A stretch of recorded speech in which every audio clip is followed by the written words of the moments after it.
我國喺人工智能領域取得咗顯著嘅進展，並透過一系列嘅政策措施，引導同埋支持人工智能同埋產業嘅深度融合，推動創新技術同埋長遠產業發展。故此，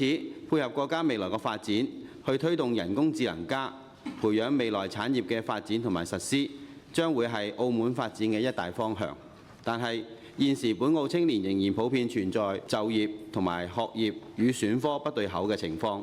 社會需要加強檢視呢個問題，而能否令新一代初始就業階段就能夠更好咁樣適應社會嘅勞動力嘅需求？請問當局現時有咩計劃去為新一代嘅學子構建一個配合國家發展嘅科技培育體系？有否喺本地產業智能化嘅教學、實踐同埋技術應用上面加強措施，以便更好咁樣協助技術突破同埋應用落地？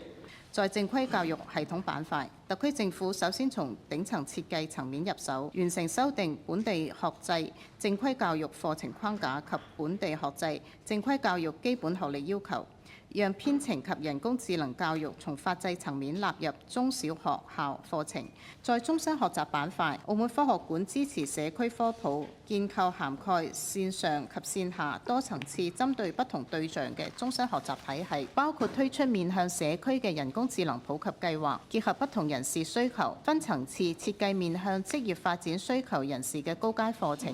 針對一般居民嘅中階課程以及基礎課程，尤其針對長者等群體，教授人工智能識別和應用技巧。我相信，所以我哋澳門特別喺青少年教育方面，亦都包括整個社會嘅通識教育喺科技方面呢，我哋亦都唔可以落後於時代嘅。所以我哋今年提出嚟全學段嘅科技教育同埋全社會嘅科普教育。咁為咗配合特區政府推動人工智能全學段教育同埋全社會通識教育嘅政策方針呢，咁科學館喺兩個板塊發揮作用啦。咁第一個喺正規教育階段啦，咁系統板塊咧就會係發揮一個校外教室嘅功能啦。咁會提供 AI 嘅最新嘅知識同埋技能嘅學習內容，以及咧就係構建 AI 嘅場景化嘅學習環境。而另外一方面就係喺個終身學習板塊方面咧，科技村係以3個維度咧去切入去提升居民 AI 嘅素養嘅。咁第一個層面就係 AI 嘅社區嘅普及。